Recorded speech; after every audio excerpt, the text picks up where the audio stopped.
Viva Voz, com Vera Magalhães.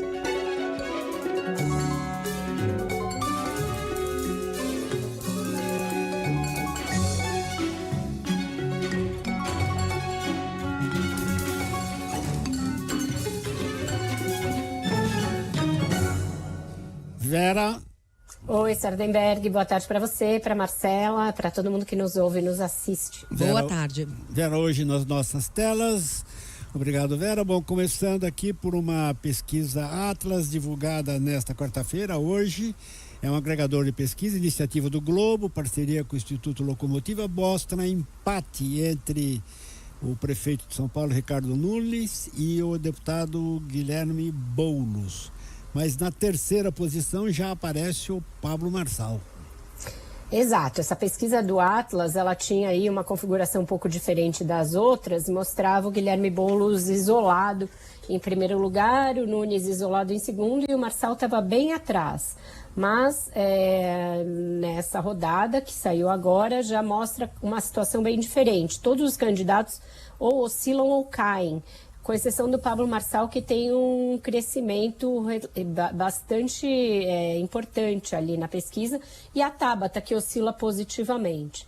Então, na pesquisa do Atlas, depois ela foi agregada também no nosso agregador lá do Globo, o Boulos aparece com ali, ele antes tinha 28,5, mas agora caiu, aparecendo, estou abrindo aqui a pesquisa. Não, agora com 28,5, antes tinha 33, o Ricardo Nunes com 21,8, antes tinha 25, o Pablo Marçal subiu de 11 para 16,3, portanto o único que subiu fora da margem, e a Tabata oscilou de 9 para 12, ela está na frente do Datena, que aparece com 9,5 neste levantamento. Já vinha um certo nervosismo, Sardenberg, na coordenação das campanhas, pesquisas e a expectativa muito grande para a rodada do Datafolha, que sai amanhã, Datafolha com a Rede Globo, que tem sido o balizador, juntamente com a pesquisa da Quest, da maioria das campanhas. Mas essa ideia de que pode já aparecer um empate triplo ou algo próximo disso na primeira posição, ela tem assombrado aí as campanhas do Boulos e do Ricardo Nunes. A do Ricardo Nunes, pelo fato de haver um temor de que se repita o que aconteceu com o ex-governador Rodrigo Garcia, que mesmo tendo a maior coligação, maior tempo de TV e estando no cargo para disputar uma reeleição, ficou fora do segundo turno. E na campanha do Boulos, pela imprevisibilidade que seria uma eventual disputa de segundo turno contra o Pablo Marçal, quando eles se prepararam para disputar contra o prefeito, que seria algo que eles consideram mais previsível, mais dentro da lógica e dentro dos marcos aí conhecidos da política. Então, um nervosismo muito grande e também uma dificuldade de se saber como lidar com esse candidato que tem tantas características diferentes, que usa as redes sociais de uma maneira até mais profissional e mais agressiva do que o Bolsonaro usava quando se tornou um case, tendo sido eleito presidente com pouco tempo de TV e fazendo um uso massivo das redes sociais, mas a maneira como o Pablo Marçal usa é bem diferente e a linguagem é bem mais agressiva. Então todo mundo sem saber exatamente como reagir. Agora, você vai fazer uma relação com a eleição americana, porque tem lá o Trump que, enfim, também usa mentira, usa as redes sociais e tal. Você sabe que ele falou que a Kamala Harris é uma bonita mulher, uma mulher muito bonita, mas o problema é que ela é uma comunista lunática. Exatamente, comunista, diz que ela não é negra, que ela se descobriu negra há pouquíssimo tempo, quando o pai dela é negro, etc. E ela é negra, portanto.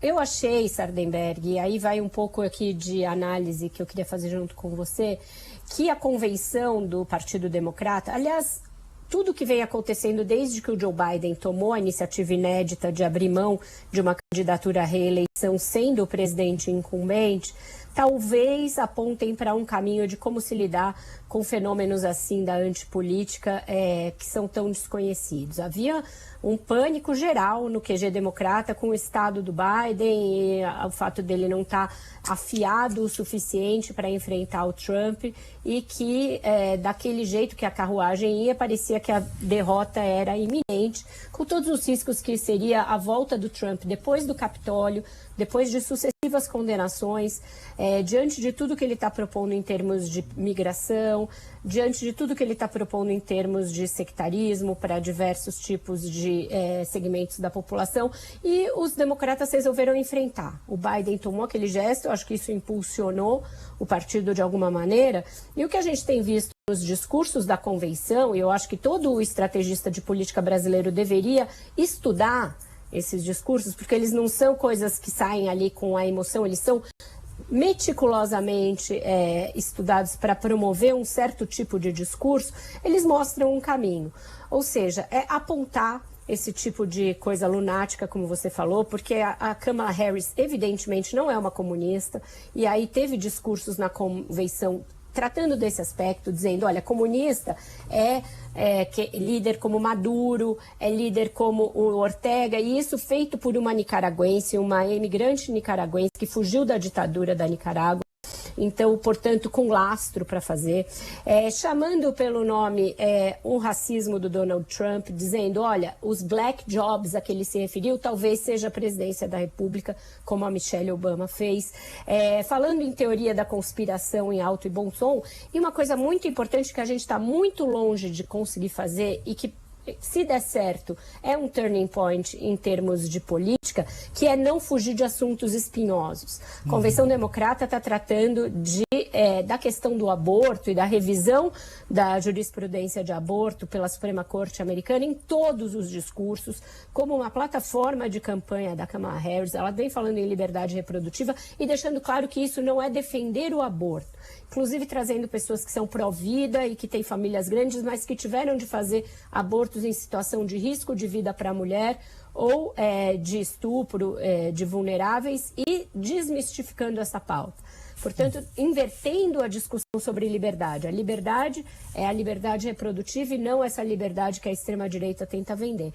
Então, eu acho que são atitudes arrojadas, mas que tratam esse fenômeno como Trump e como o Pablo Marçal também Bolsonaro e outros, que são esses fenômenos da antipolítica, da negação de tudo da política, de tudo das instituições, como tem de ser tratado, como adultos. Então, trazendo os adultos para o debate e subindo o nível do debate e colocando, inclusive, as coisas pelos nomes que elas têm. Se vai dar certo ou não, as pesquisas mostram que houve um revigoramento ali da campanha democrata e que ela pode disputar em igualdade de condições. Se vai ser suficiente para desmontar toda a rede de desinformação, de mentiras e de discurso de ódio do Trump, a gente não sabe. Mas parece ser um caminho que a gente está longe de conseguir seguir ainda. E eu estou vendo aqui imagens do discurso do Obama. Ele trata de todos os temas levantados pelo Trump. Ele fala das teorias conspiratórias, tira sarro das teorias conspiratórias, fez uma brincadeira lá dizendo que ele erra muito, ele tem uma estranha obsessão pelo tamanho das multidões. Pelo tamanho das multidões, né? Que é 200 mil para cá, 1 milhão para cá, exatamente e tal, né? E como você disse, estão encarando os temas, e esse negócio do aborto, por exemplo, que se entendia, né, várias publicações, vários analistas diziam que esse assunto ia atrapalhar muito a Kamala Harris, né, por causa das posições anteriores dela. Mas ela está mostrando muito clareza em defender essa posição, né, da liberdade reprodutiva. Isso, que é o que havia, não é avançar nesse sentido, não é liberar geral o aborto, mas é garantir a mulheres que precisam a possibilidade de fazê-lo em segurança, como os Estados Unidos, desde os anos 1970, faziam. Então, é tirar um pouco aquele bode que se coloca na sala. Uma tentativa de misturar religião e questões ali obscuras de religião com algo que é uma política pública, uma política de saúde pública. Então, eu acho que isso está sendo uma coisa inteligente que eles estão sabendo fazer de um jeito certo e novo. A meu ver, é novo. Agora é uma novidade você, como você disse, pegar uma família de vários filhos e colocar para falar desse tema, né? É isso, para mostrar que não é abortista, que não é coisa da esquerda, que não é coisa de comunista, que é uma coisa que pode acontecer na realidade de famílias e de pessoas, inclusive, conservadoras. Uma das moças que falou lá é uma moça conservadora, mas que foi abusada pelo padrasto quando era criança e teve de fazer um aborto por essa condição absurda, e depois constituiu a própria família, e é uma família nos moldes tradicionais americanos. Agora eu não posso deixar de citar uma chamada no jornal New York Times que eu achei o máximo, né? A chamada diz assim, começa com uma citação, uma frase com a qual o Obama começou o discurso dele. A frase é o seguinte: eu sou a única pessoa estúpida o suficiente para discursar depois da Michelle Obama, né? E aí o New York Times diz o seguinte: a convenção adorou isso, mas quem a convenção adorou mesmo foi a Michelle. Foi. Ela ganhou. Eu estava acordada até tarde para ouvir o Obama, mas depois dela ele ficou um pouco apagado, eu tenho que dizer, viu? Tá certo. Ela tem uma presença muito forte. Nossa, muito. E ela estava vestida com uma roupa que parecia uma coisa meio de Jogos Vorazes, meio guerreira ali. E ela falou: vocês não fiquem aí com mimimi. Ai, ninguém me para participar da campanha, essa idiotice já passou, vai todo mundo trabalhar, pois todo mundo para trabalhar. E essa semiótica, a imagem conta muito também, né? Sim. Isso, parece que ela tá indo pra batalha. Isso Essa é a impressão. E depois vem o Obama com aquele jeito dele, né? Charming man. Charming. Bom, Vera, obrigado, Vera, até amanhã. Obrigada, gente, até amanhã. Valeu, Vera.